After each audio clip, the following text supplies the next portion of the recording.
Hey guys, welcome back to another episode of Dad Life. We're in the car and work's done for today, so we're going to actually head down to Home Depot to start getting some necessary materials to start work on our table fix. So tune in. Alright, so we're at Home Depot and we got some stuff that we're going to need to fix everything. So first off, I got a 6 foot by 3 inch sanded pine wood so I can redo the apron. I picked up some pocket screws instead of just the other screws. We're going to use the Kreg jig to make the pocket holes. We got, again, some 2 inch screws that are going to help with the L brackets of the legs. Proper Kreg jig clamp. That is overpriced, but for this I'm going to buy what's recommended. We got some brushes, and we're going to make sure we get the right shade of antique whites. Let's see. Alright, so I've replaced this side apron with the new pine. No more gap. That's just the pencil markings. No more gap. Nice and tight. And I also replaced this side of the table apron. I want to do a little demo to show you the difference already. So here, let's say this side still has the old length of apron in the back and this side. Watch this. Shake test.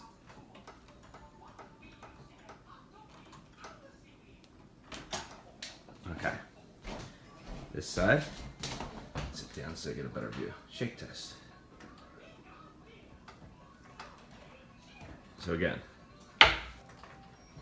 not too good. Yes. Now let's look at the tool I'm using to attach the apron and fix everything up. This is just a little demo piece from the previous apron. You can see the 2 pocket holes here. So what I did was I purchased what they call a Kreg jig. It's a must-have tool for anyone building cabinets, tables, shelving, especially for compound joints, 90 degrees, things like that. Makes a nice clean connection. So let me just show you this real quick. What comes in the kit. And I'm an idiot, nothing's in the kit because it's all outside connected drill. Well, anyway, so what you do is, these are the 2 pocket holes. And the point of that is, they're drilled in at an angle. That way they screw up into the tabletops, or if you run them this way, horizontally, for instance, the legs will butt up too. So let me go grab that and I'll show you actually what that looks like. 1 second.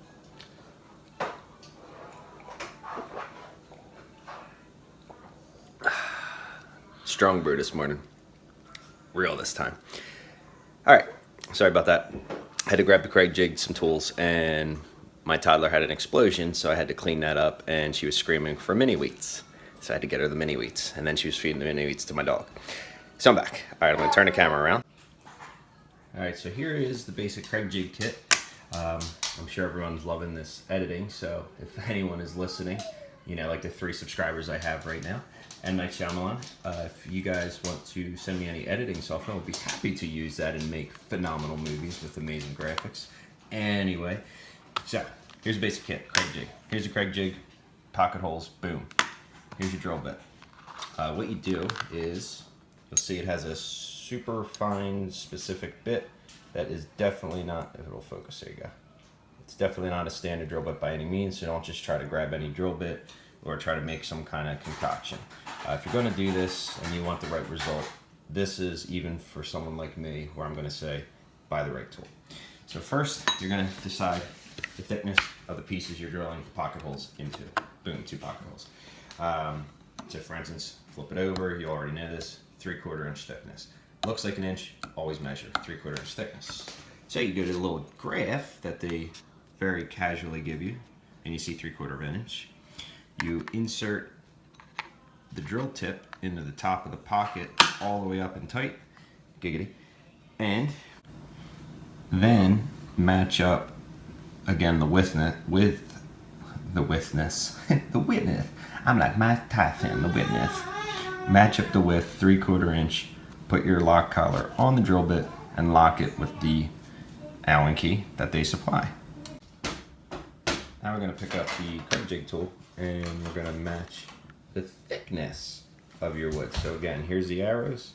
You see 3/4 inch with the arrows there and there. And all it is push and you slide it to the arrows on both sides. Can't be any simpler than that. We're going to bring this to our wood. So for demonstration, I'm going horizontally.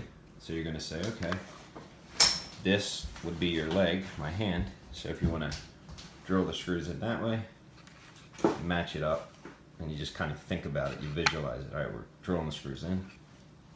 You set the lip, the gray as you can see here, on the very edge, centered on the wood. Now again, you know, I say centered, but you might have to hug one of the edges depending on how you're connecting everything.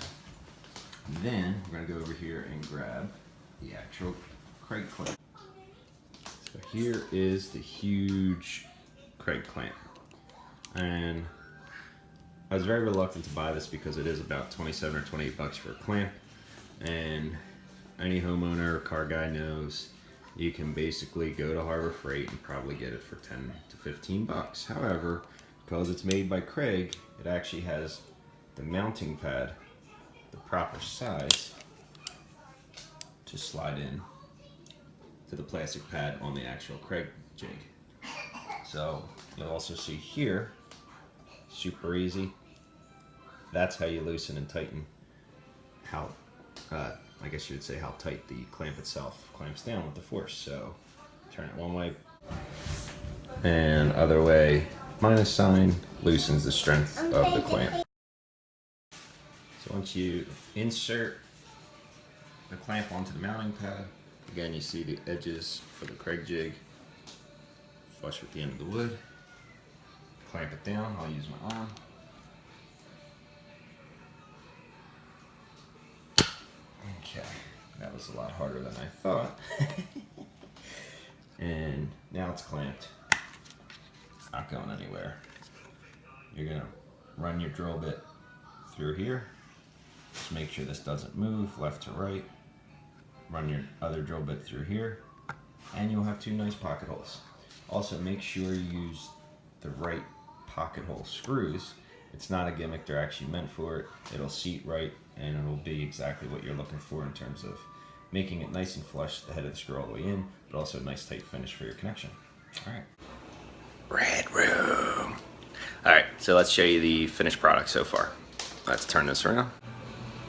So here you'll see I was able to completely remake the apron trim all the way around. And I want to show you, and I'll post up some pictures for the side aprons. So the 3-foot sections, I have pocket holes into each leg horizontally, and 2 sets going up into the tabletops. And then let's show you this side. And then for the 6-foot section, I have going into the legs horizontally, and then I got 1, 2, 3, 4, 5 sets of pocket holes going up into the tabletops, and again at the edge there. So I matched it up all nice and neat, and of course wood glued the apron to the top of the table for some extra stability. And now what most people are wondering.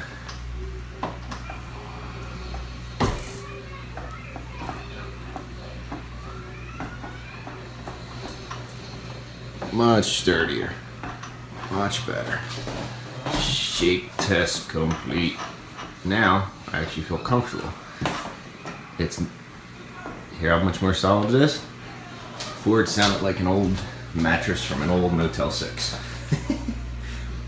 And you can also see the teaser to the next video.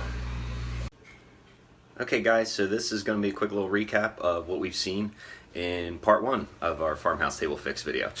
Who knows? So this video we kind of covered how I replaced the apron all around the table, used some stronger wood, sanded pine versus, I think it was more of like a plywood material. I'm not 100% sure, but it definitely seems stronger for whatever reason. I kind of did a quick demo on how to use a pocket hole tool known as a Kreg jig. I'm sure there's other companies out there where you could shop and research if you want to get maybe a different option, maybe even like a Harbor Freight, something on Amazon, eBay, etc.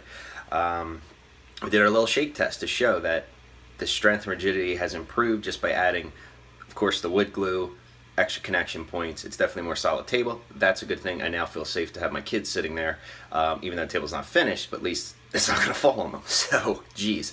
Anyway, you also saw a quick teaser of the next video, part 2, which is going to be no fun. Not that any of this has really been fun at all. So, what I'm going to do is I'm going to drop in the description of the video the links to the Kreg jig, the Kreg Clamp, and any other tools I've been using so far. Posted up from Home Depot, and if there's anything else I could think of in case you guys need a quick link of how much it is or how to buy or buy something similar. Also, be sure to subscribe and follow and post up your comments, good or bad. Let me know how I'm doing. Let me know what improvements I can make with the limited materials that I'm using for this awesome video editing. So once again, thank you guys for watching. Hope you have a good day, and Dad Life out.